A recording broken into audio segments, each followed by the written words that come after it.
Good morning and welcome to the chapter 1 of Aerosols training program. My name is Arun Prajapati and over past years I have had a privilege to work across various sectors of drone industry, from various application to commercial drone operations. Today I am very excited to share with you the fascinating journey of unmanned aerial vehicles. So this is chapter 1, UAV concept and regulation, specifically unit 1, where we'll explore the history and evolutions of UAVs. This isn't just a history lesson. Understanding where we came from is absolutely critical to understanding where the technology is headed, and more importantly, where you can take it into your career. So let's start with the basics. What exactly are UAVs? UAV stands for Unmanned Aerial Vehicles, though you have heard them called drones. Now, here's something that surprises most of the people. Compared to the traditional manned vehicle, which has over a century of history, UAVs have had a relatively short but incredibly rapid evolution.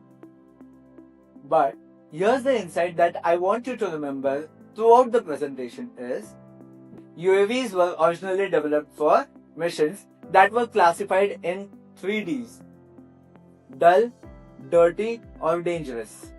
Think about for a moment.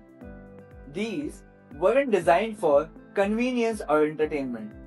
They were created to replace human beings in situations where they either mind numbingly repetitive, environmentally hazardous or potentially fatal. This philosophy, this core utility still drives the UAV development today.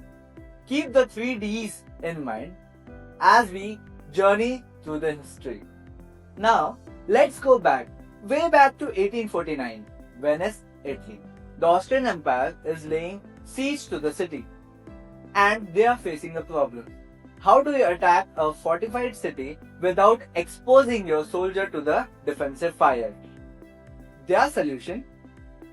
Paper hot air balloons. These weren't toys. Each balloon was carried about 24 to 30 pounds of explosive, equipped with time delay fuses. The idea was revolutionary. Literally attacking from a distance without a pilot on board. Now, did it work properly? No. The wind has other ideas. Many of these balloons drifted off course and came back at the Austrians themselves. But here's what mattered, it proved the concept. For the first time in human history, we demonstrated that we could deliver a payload at a target without risking a human operator. This was a philosophical birth to the UAV. From paper balloons over Venice to the sophisticated drones today. That's where it all begins. Fast forward to World War I and we see the first true aerial torpedo developed by United States. Now, let me put these numbers in a perspective for you. A range of 70 miles and a speed of 50 miles per hour might not sound impressive for today's standards, but in 1918, it was a cutting-edge technology. Here's why the catering bug matters. It introduced two revolutionary concepts that we still use today. First, radio control, the ability to guide the aircraft remotely. And second, autonomous flight paths, pre-programmed flight paths that don't require any human pilot input. Think about that. Over a century ago, we were developing a foundation of autonomous drone you see delivering packages today. The catering bug was essentially a cruise missile before cruise missile existed. It paved the way for everything that it came after. World War II brought us one of the most infamous unmanned weapons in history, the V1 flying bomb, or as the British called the buzz bomb or the doodle bug. The V stood for Virgil Tongue's weapon, which also known as vengeance weapon. That should tell you about something, its intended purpose. The V1 used gyroscopes and early autopilot system to maintain its course. When you heard that distinctive buzzing sound over London, It means you have seconds to take cover. When the sound stopped, that's when it was diving towards the target. Now, from the technological standpoint, what's significant here is the guidance system. The V1 demonstrated that you could build a relatively accurate unmanned system using mechanical automation, no radio signal required, which means it couldn't be jammed.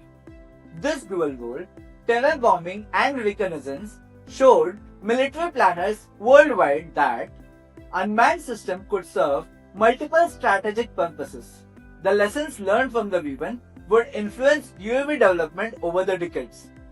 After the World War II, we entered an era of mass production, and I want you to appreciate this number. Over 9,400 radioplane OQ-2 units were built. 9,400. This was the first UAV to be manufactured at industrial scale in United States. But it's the Vietnam era that really changed the game. The Vienna model, nicknamed the Lightning Bug, was a jet-powered reconnaissance drone that saw the extensive use. Now, here's what's fascinating during Vietnam. UAVs expanded beyond just reconnaissance. They were used as decoys to draw over enemy air defenses, for electronic warfare, and even for psychological operations. Think about a strategic value here. Instead of risking a pilot over a hostile airspace, you send in a drone. If it gets shot down, you just lost a machine, not a life. You have also learned where the enemy's air defenses are positioned.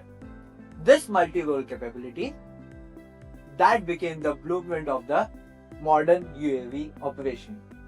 Now we come to what I consider the true birth of modern UAVs. The Israeli Mastiff, which was developed in 1970s. This was a game changer. Let me tell you why. First, real-time high-resolution video streaming, not the film that had to recover and develop, but real-time intelligence. Second, 7 hours of endurance. 7 hours. That means commander could maintain persistent surveillance over a battlefield.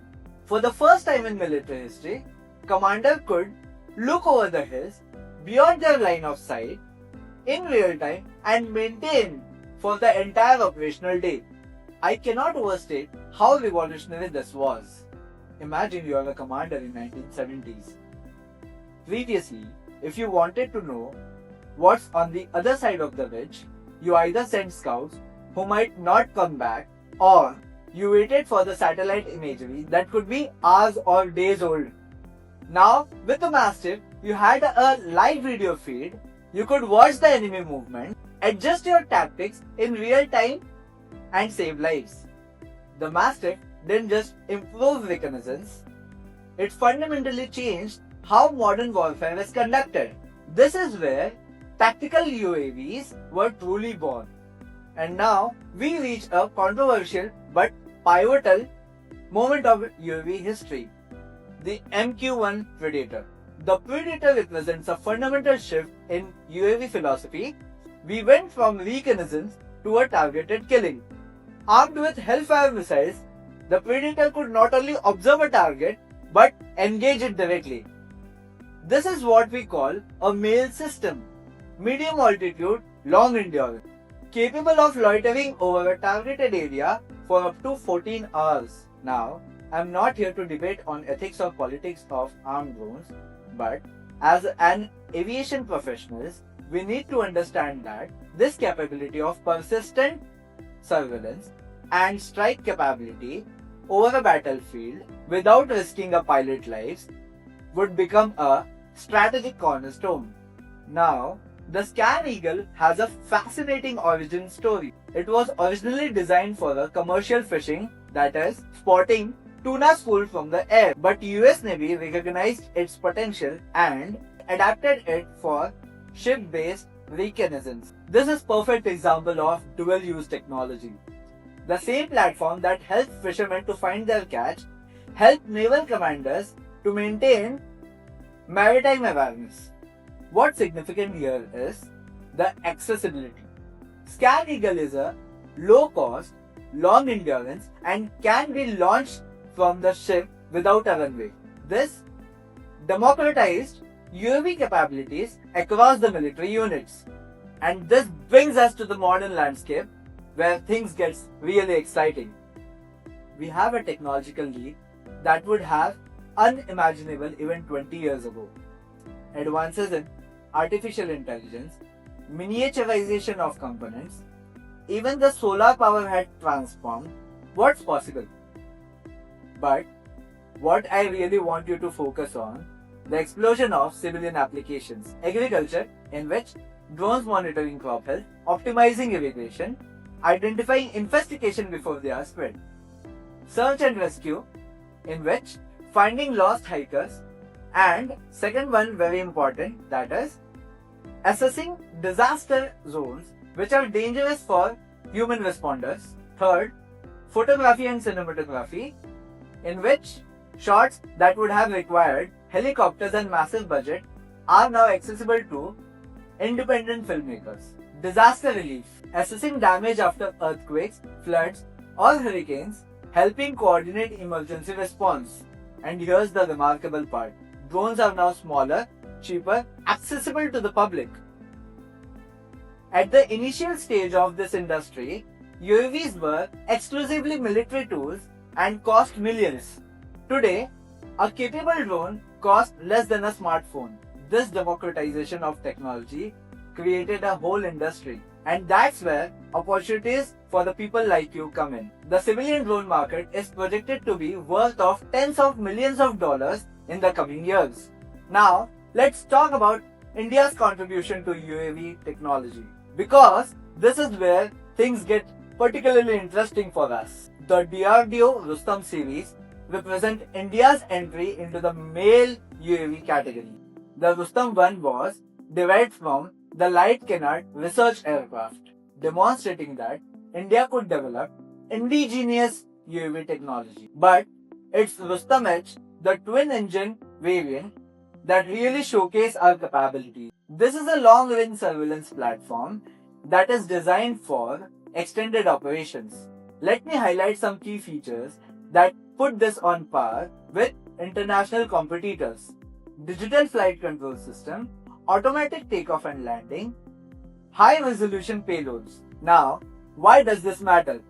Because it demonstrates that India isn't just a consumer of UAV technology, we are building systems tailored to our specific operational requirements, whether that's border surveillance, maritime patrol, or disaster response. And this indigenous capability, it creates jobs, builds expertise, and establishes India as a competitive player in global UAV market. And now, let me show you the future, the DRDO Ghatak. Ghatak means lethal in Hindi. And this unmanned combat aircraft absolutely lives up to its name. Look at that design. A stealthy flying wing configuration with internal weapon base. This isn't just a surveillance platform. This is a combat aircraft without a pilot. It's powered by the dry variant of the Kaveri engine, India's indigenous jet engine program. And here's where it really gets sophisticated. Onboard mission computers that can make tactical decisions autonomously, collision avoidance system using advanced sensors and AI. Now, let me put this in perspective. This represents India's ambition to field fifth generation of combat capabilities without risking a pilot life. In contested airspace, you send in the Ghatak first. It suppresses air defenses, gathers intelligence, and if necessary, engages targets, all while your pilot remains safe. A decade ago, it was just a science fiction, and now it's the development. And for those of you training today, working on the system like this could be very well be your career. The future of the Indian air power is autonomous, intelligent, and increasingly unmanned. So let's take a moment to reflect on this incredible journey we have traced together. We moved through the aerial torpedoes at World War I, the vengeance weapons of World War II, the mass-produced reconnaissance drones of Vietnam, and surveillance revolution of Mastiff. We witnessed the controversial but transformative shift to the armed drones with Predator, and explored India's growing capabilities with Rustom and Ghatak. But here's the critical insight that I want you to take away. The focus is shifting from remote piloting to artificial intelligence, from human operators controlling every movement to autonomous system making real-time decisions. And India is positioning itself as a global player, not just in military UAV technology, but in civil applications that will transform infrastructure monitoring, disaster response, agriculture, and countless other sectors. You are entering this field at the most exciting time in its history. The next 10 years will see more innovation in UAV technology as compared to the past years. The question isn't whether the unmanned vehicle will transform our world. They already are. The question is, what role will you be playing in that transformation? That's what this training program was designed to answer. Thank you for joining me in Unit 1 of Chapter 1. We have covered a lot of ground today, from the historical origin of UAV to the cutting-edge technology being developed right here in India. In our next session, we will dive into the UAV regulation, classification, and other legal frameworks you need to understand to operate the drone professionally in India. Until then, I encourage you to think about what we have discussed. Think about how this technology is evolved and, more importantly, where you see it going. This is an exciting field and I'm honored to be your guide on this journey. I'll see you in the next journey. Fly safe.